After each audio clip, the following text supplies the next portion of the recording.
बिस्मिल्लाहिर्रहमानिर्रहीम। अस्सलाम वालेकुम स्टूडेंट्स, उम्मीद है आप खैरियत से होंगी। आज हम पढ़ेंगे about the intra-aortic balloon pump या IABP। ये डिवाइस जो है ना, ये किया है, इसकी यूज़ कब होगी और कौन कौन सी कम्युनिकेशंस इस डिवाइस की है, तो सब कुछ है ना इसी लेक्चर में, जो लेक्चर नंबर 4 है, यूनिट नंबर 3 का, हीमोडायनामिक मॉनिटरिंग का, तो इसी में जो है ना हम डिटेल से डिस्कस करेंगे। अच्छा, सबसे पहले हम एक जनरल ओवरव्यू देते हैं ताकि आपको समझ आ जाए कि ये डिवाइस है क्या, तो फिर जो है ना हम इन डिटेल में जाएंगे। ओके। अच्छा, आपको पता होगा कि हमारी बॉडी में जब हार्ट जो है ना वो सारी बॉडी को सफिशिएंट ब्लड जो है ना वो सप्लाई नहीं कर रहा हो, तो ऐसी कंडीशन को हम क्या कहते हैं, इस कंडीशन को हम कहते हैं शॉक। बॉडी जो है ना वो शॉक में होता है, और वो तब होता है जब हार्ट जो है ना वो फेल हो जाए और बॉडी को जो है ना सफिशिएंट ब्लड सप्लाई नहीं कर रहा हो। तो उसी सफिशिएंट ब्लड को प्रमोट करने के लिए, उसी सफिशिएंट ब्लड को सप्लाई करने के लिए जो है ना फिर हम यूज करते हैं इंट्रा-ऑर्टिक बलून पंप। और ये जो है ना ये सफिशिएंट ब्लड हमें बॉडी में कौन सी जगहों के लिए ज्यादा लाजमी होता है, तो जैसे कि आपको पता होगा कि जब किसी का बीपी डाउन होता है तो आप इसकी पाव को ऊपर करते हो, क्योंकि जो ब्लड का फ्लो है वो उसके हार्ट की तरफ और मेनली उसकी ब्रेन की तरफ चला जाए। तो इसी कंडीशन में भी हम क्या करते हैं, हम ये जो है ना ये मुमकिन करने की कोशिश करते हैं कि हार्ट और ब्रेन की तरफ जो है ना मैक्सिमम फ्लो वो हो जाए। अब ये वाला आपका हार्ट है फॉर एग्जांपल, और ये हार्ट से निकला हुआ ये अओर्टा है। इसी अओर्टा में जो है ना सारी बॉडी को फ्रेश ब्लड या ऑक्सीजनेटेड ब्लड वो सप्लाई हो रहा होता है।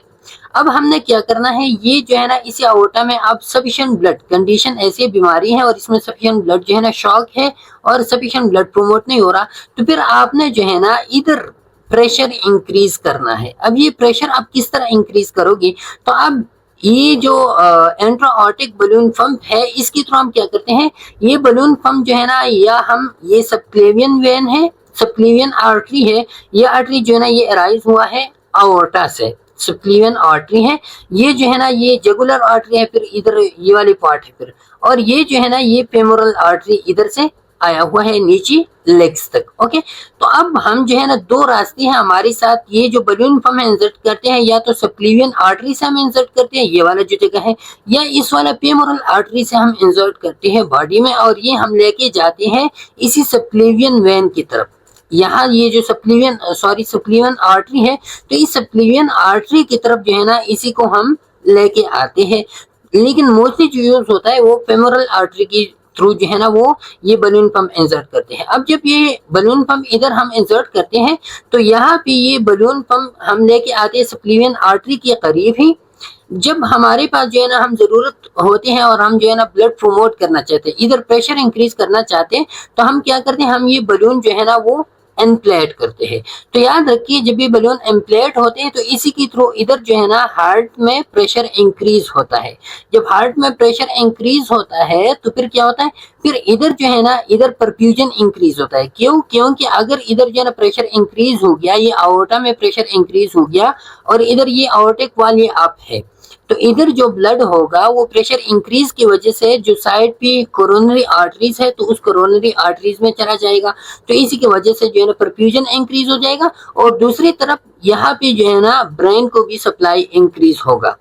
तो ये जो है ना ये बेनिफिट्स है कि इसी के थ्रू जो है ना हम क्या करते हैं, इसी के थ्रू हम जो है ना प्रेशर इंक्रीज करते हैं। अब ये प्रेशर कब इंक्रीज होगा, सिस्टोल में क्या होगा, डायस्टोल में क्या होगा, और फिर जो है ना आर्टरी को कौन से पार्ट में जो है ना प्रेशर इंक्रीज होता है, कब डाउन होता है, कब अप होता है, तो ये हम इन डिटेल में बाद में पढ़ेंगे। लेकिन अभी सिर्फ आपने ये समझना है कि ये बलून कैथेटर ये हम इंसर्ट करते हैं, ये जो है ना इधर हम इम्प्लेट करते हैं, इस इम्प्लेट की वजह से इधर प्रेशर इंक्रीज होता है।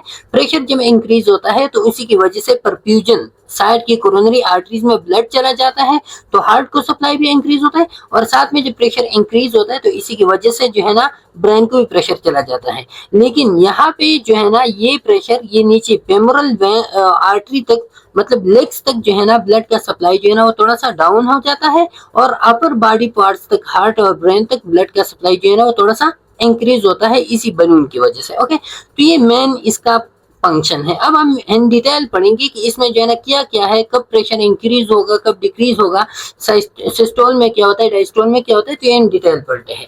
अच्छा, intra-aortic balloon pump it consist of two parts. अब इसकी दो पार्ट्स है, एक a balloon inserted in the aorta एक ये वाला बलून है जो हमने aorta में इंसर्ट किया, ये बलून है। One of the large arteries through which blood pass from the heart to the rest of the body।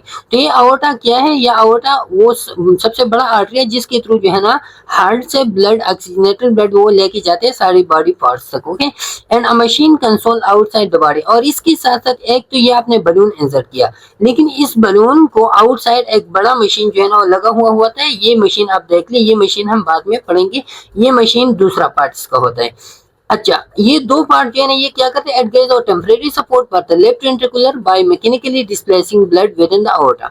अब इसका काम क्या होता है? इसका काम ये होता है, जैसे कि मैंने आपको बताया कि ये जो लेफ्ट वेंट्रिकल है, लेफ्ट वेंट्रिकल से ऑक्सीजनेटेड ब्लड जाता है ना टोटल बॉडी तक, तो ये क्या करता है? ये इसी लेफ्ट वेंट्रिकल को सपोर्ट देते हैं। सपोर्ट किस थ्रू? कि ये जो ब्लड है वो blood with in the aorta ये डिस्प्लेस करते हैं। डिस्प्लेस किस तरह करते हैं? Inflate and deflate and synchronize with the heart beat to move blood more efficient.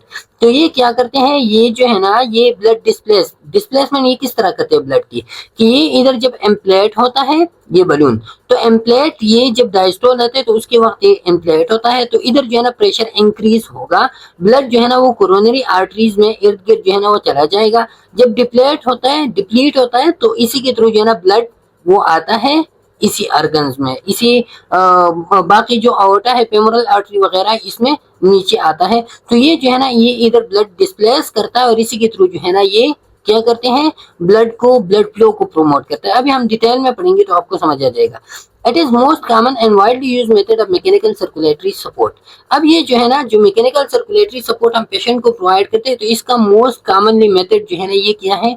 ये IABP मॉनिटरिंग, IABP है। ओके, अच्छा, it is used in surgical and non surgical patient for cardiogenic shock. जैसे कि मैंने शुरू में आपको कहा कि जब कार्डियोजेनिक शॉक होता है तो ब्लड का सप्लाई सारी बॉडी में इनसफिशिएंट हो जाता है।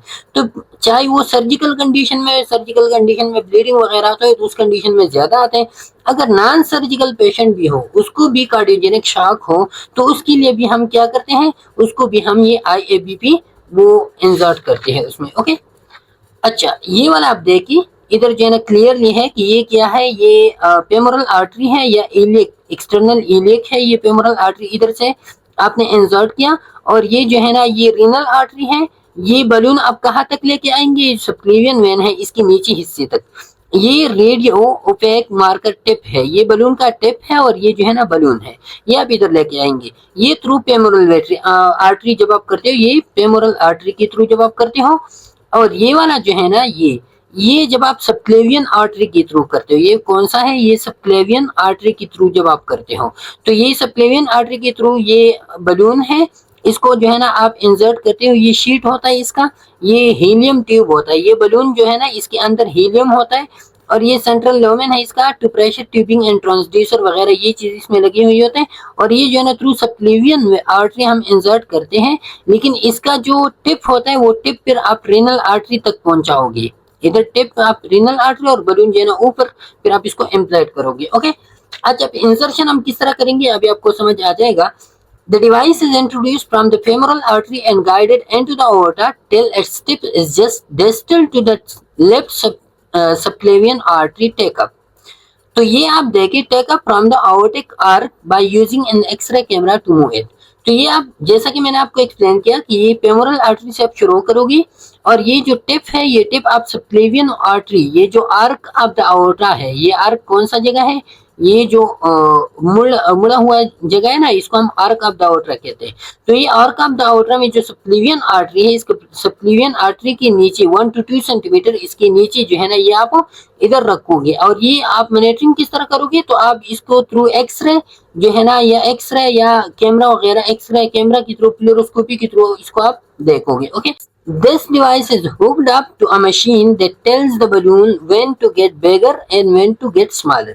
अब ये इसकी बाहर जो है ना ये वाला जो मशीन मैंने आपको बताया, ये मशीन लगा हुआ होता है, और ये बलून को बताता है कि कब आपने जो है ना इन्फ्लेट होना है, कब आपने जो है ना डिप्लीट होना है। Okay, It uses helium to blow up the balloon because helium won't cause problem in the body if it leaks. अब ये जो बलून इन्फ्लेशन होता है तो इन्फ्लेशन के लिए हम हीलियम गैस को यूज करते हैं। क्यों?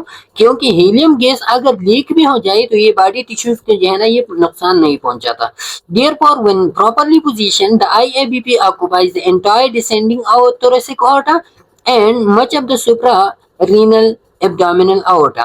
तो जब आप पोजीशन इसको करते हो ना, सही तरीके से इसको आप पोजीशन करते हो, तो ये जो IABP है तो ये जो डिसेंडिंग थोरेसिक aorta है, ये वाला जो aorta है डिसेंडिंग थोरेसिक, तो मोस्टली ये भी जो है ना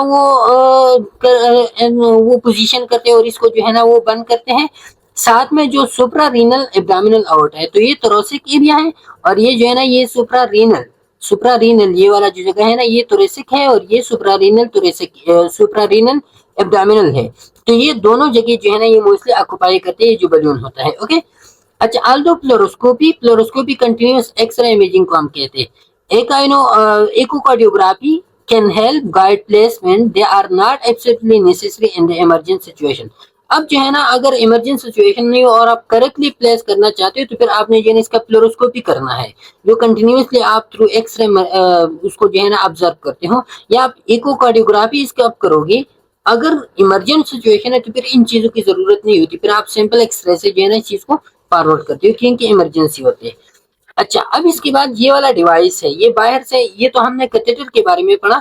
अब ये डिवाइस है, डिवाइस बाहर से लगा हुआ होता है, इसमें जो है ना इधर आप आईबीपी को ऑन करोगे, ये ऑन बटन इसका इधर होता है, इधर जो है ना इसमें हीलियम टैंक होता है। अगर हीलियम टैंक ऑफ है तो इसको आप ऑन करोगे, फिर जो है ना आप इसको ईसीजी के साथ भी कनेक्ट करोगे, ये मशीन, ये वाला इधर ईसीजी कनेक्टर होता है, इधर जो है ना इसके साथ होता है फाइबर ऑप्टिक होता है, इसमें कनेक्ट फाइबर ऑप्टिक होता है। और ये फाइबर ऑप्टिक ये जो डेटा स्कोप या फाइबर ऑप्टिक आईबीपी है, आईबीपी में दो किस्म के होते हैं।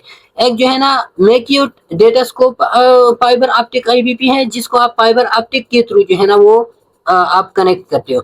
दूसरा जो है ना वो प्रेशर केबल होता है और वो कन्वेंशनल जो आमतौर पे आईबीपी होता है, आईएबीपी, तो उसमें जो है ना प्रेशर केबल यूज होता है। लेकिन जो मैक्यूट या data scope fibre optic IBP होता है तो उसमें हम फाइबर ऑप्टिक के थ्रू जो है ना वो कम्युनिकेशन करते हैं, वो जो है ना कैथेटर के साथ वो कनेक्ट करते हैं। ओके, फिर जो है ना कनेक्ट आईबीपी का जो कैथेटर होता है तो वो आप इसके साथ कनेक्ट करोगे। पोजीशन इसका क्या होगा? The end of the balloon should be just distal 1 to 2 centimetre to the take up of the left subclavian artery. जैसे कि मैंने आपको बताया कि ये जो है ना आप इधर ये जो सबक्लेवियन आर्टरी है तो इस सबक्लेवियन आर्टरी का ये जो टिप है इन दोनों के दरमियान डिस्टेंस कितना होना चाहिए? 1 to 2 सेंटीमीटर। इससे ज्यादा भी नहीं करोगे, इससे कम भी नहीं करोगे। ओके, ताकि वो सबक्लेवियन आर्टरी को ब्लॉक ना करे। अच्छा, position should be confirm by fluoroscopy और चेस्ट एक्सरे। जैसा कि मैंने बताया कि आप फ्लोरोस्कोपिया करोगे, इकोकार्डियोग्राफिया करोगे या एक्सरे करोगे चेस्ट का। Second to third intercostal space, और ये स्पेस कौन सा स्पेस होता है? ये इधर ये वाला जो 1 to 2 centimetre below the subclavian artery, तो ये second to third intercostal space होता है। तो उसी जगह पे जो है ना आप थ्रू एक्सरे भी अगर मालूम करोगे तो second to third intercostal space जो है ना वो आप मॉनिटर करोगे, उसके लिए ऑब्जर्व करोगे। ओके, अच्छा, how long can an intra-aortic balloon form stay in? कितनी देर तक जो है ना वो अंदर रहना चाहिए? Sometime the intra-aortic balloon form stays in for up to 1 week. एक हफ्ते के लिए भी जो है ना हम ज्यादा से ज्यादा रख लेते हैं, लेकिन अगर in rare instances staying in for up to 2 weeks therefore increasing the risk of, अगर आप ज्यादा वक्त के लिए जो है ना ये आईएबीपी जो है ना वो अंदर रखोगे पेशेंट की aorta में, तो ये रिस्क ऑफ इन्फेक्शन जो है ना वो इसकी वजह से इंक्रीज करते हैं, क्योंकि फॉरेन ऑब्जेक्ट है और इसको ज्यादा मैकेनिकल चीज है, इसको आप ज्यादा देर तक जो है ना अंदर नहीं रखोगे। Okay, IABP therapy is a short-term treatment. It is mostly used to treat cardiogenic shock. अब ये जो है ना शॉर्ट टर्म ट्रीटमेंट है, इसके थ्रू जो है ना हम कार्डियोजेनिक शॉक को जो है ना वो क्या करते हैं, उसको हम ट्रीट करते हैं। That's when your heart can't form enough blood to meet the needs of your body. Cardiogenic shock मैंने एक्सप्लेन किया इस बात को, जब आपके बॉडी जो है ना वो जब आपका हार्ट सारी बॉडी को सफिशिएंट ब्लड वो प्रमोट सप्लाई नहीं कर रहा हो। Some heart problems can cause cardiogenic shock. कुछ हार्ट प्रॉब्लम्स है जिसकी वजह से कार्डियोजेनिक शॉक जो है ना वो प्रोड्यूस होता है, जैसे कि अनस्टेबल एंजाइना है। अनस्टेबल एंजाइना में क्या होता है, वो जो हार्ट के अपने मसल्स होते हैं उनको सही ब्लड नहीं मिल रहा होता, इसकी वजह से पेन प्रोड्यूस हो रहा है। और इसी सही मसल तक जब सही ब्लड नहीं मिल रहा होता तो फिर इसी की वजह से हार्ट अटैक आता है। ओके, हार्ट अटैक में ब्लड जो है ना जो हार्ट मसल्स होते हैं वो क्या होते हैं, वो डेड हो जाते हैं। अच्छा, सर्टेन एबनॉर्मल हार्ट रिथम्स, कुछ हार्ट रिथम जैसे कि वेंट्रिकुलर फिब्रिलेशन या टेकिकार्डिया है, हार्ट बीट जो है ना वो इरेगुलर हो जाता है और इसी की वजह से भी कार्डियोजेनिक शॉक आता है। अच्छा, हार्ट फेलियर भी आ सकता है जिसके थ्रू हार्ट जो है ना वो सफिशिएंट ब्लड बॉडी को नहीं सप्लाई कर रहा। Heart defects, congenital heart defects होते हैं जिसकी वजह से कार्डियोजेनिक शॉक्स आते हैं। एज अब्रेज टू कार्डियक ट्रांसप्लांटेशन, अगर कई पेशेंट को मसला है और वो जो है ना कार्डियक ट्रांसप्लांटेशन उसकी हो रहा है, लेकिन कार्डियक ट्रांसप्लांटेशन के लिए वो जो है ना एक डोनर की उसको नीड है और डोनर की वेट में है उसकी, तो उसी डोनर के आने तक जो है ना, डोनर के मिलने तक जो है ना वो फिर आप आईबीपी के थ्रू उसको आप सपोर्ट करोगे। Okay, temporary. अच्छा, कॉन्ट्राइंडिकेशन क्या होगी, कॉन्ट्राइंडिकेशन में मीन कब आपने जो है ना आईएबीपी यूज नहीं करनी। तो आर्टिक इनसफिशिएंसी के वक्त, आर्टिक इनसफिशिएंसी क्या होता है, जब आर्टिक वाल लीक हो जाए तो उसी की वजह से आर्टिक वाल लीक होने की वजह से ब्लड जो है ना वो क्या करते हैं, वो फ्लो बैक करते हैं टुवर्ड हार्ट, तो वापस जाते हैं। तो ऐसी कंडीशन में फिर आपने जो है ना आईएबीपी को यूज नहीं करना, क्योंकि आईएबीपी जो है ना वो और भी हार्ट ब्लड पे प्रेशर इंक्रीज करता है। तो जब आप आईबीपी ऐसी कंडीशन में यूज करोगे तो आर्टिक वाल जो है ना और भी वो वीकन करता है। आर्टिक एनोराइज्म, अगर आवर्टा जो है ना वो क्या हो गया है, वो नैरोड हो गया है, वो वीक हो गया है, तो वीक बल्जिंग इन आवर्टा, आवर्टा में वीक बल्जिंग जो है ना वो प्रोड्यूस हुआ है। तो इसी कंडीशन में अगर आर्टिक एनोराइज्म है तो अगर आप आईएबीपी यूज करोगे तो इसकी वजह से वो इन्फ्लेशन और भी प्रमोट करता है और हो सकता है कि वो आर्टा जो है ना वो रप्चर हो जाए। आर्टिक डाइसेक्शन, आर्टिक डाइसेक्शन की अगर आर्टा कहीं डाइसेक्टेड है, इनर साइड जो है ना उसका टियर अप है, तो इस कंडीशन में भी आप आईबीपी यूज नहीं करोगे क्योंकि ये डाइसेक्शन और भी जो है ना टीयरिंग और भी प्रमोट करता है। लिम्ब एक्सकीमिया, लिम्ब एक्सकीमिया जैसे कि मैंने आपको बताया कि इसी के थ्रू जो है ना ये जब आईबीपी यूज करते हैं तो हार्ट फ्लो जो है ना वो ब्रेन हार्ट तक इंक्रीज होता है लेकिन नीचे तक थोड़ा सा डिक्रीज होता है। तो अगर लिम्ब एक्सकीमिया है तो इसी के वक्त भी आपने जो है ना आईएबीपी यूज नहीं करनी। थ्रम्बो एम्बोलिज्म है, थ्रम्बो एम्बोलिज्म क्या होता है, आईएबीपी जो है ना क्लॉट फॉर्मेशन बन रहा है पेशेंट में, तो आईएबीपी फॉरन कैथेटर है, फॉरन ऑब्जेक्ट है और इसी की वजह से ब्लड क्लॉट फॉर्मेशन और भी जो है ना वो एनहांस होते हैं, इसी के इन्फेक्शन होते हैं। तो इसी वक्त जब थ्रम्बो एम्बोलिज्म हो तो आपने आईएबीपी जो है ना फिर वो एडमिनिस्टर नहीं करनी पेशेंट को। ओके, अच्छा, नेक्स्ट लेक्चर में इंशाल्लाह फिर हम पढ़ेंगे कि कोर प्रिंसिपल्स ऑफ द आईएबीपी, आईएबीपी की कोर प्रिंसिपल्स क्या है, किस तरह जो है ना ये प्रेशर को इंक्रीज करता है, किस तरह प्रेशर को डिक्रीज करता है, किस तरह जो है ना ये इनसफिशिएंसी ऑफ द ब्लड जो है ना ये सफिशिएंसी में कन्वर्ट करते हैं। तो इंशाल्लाह ये नेक्स्ट पार्ट में हम पढ़ेंगे, तब तक के लिए इजाजत दीजिए, अल्लाह हाफिज।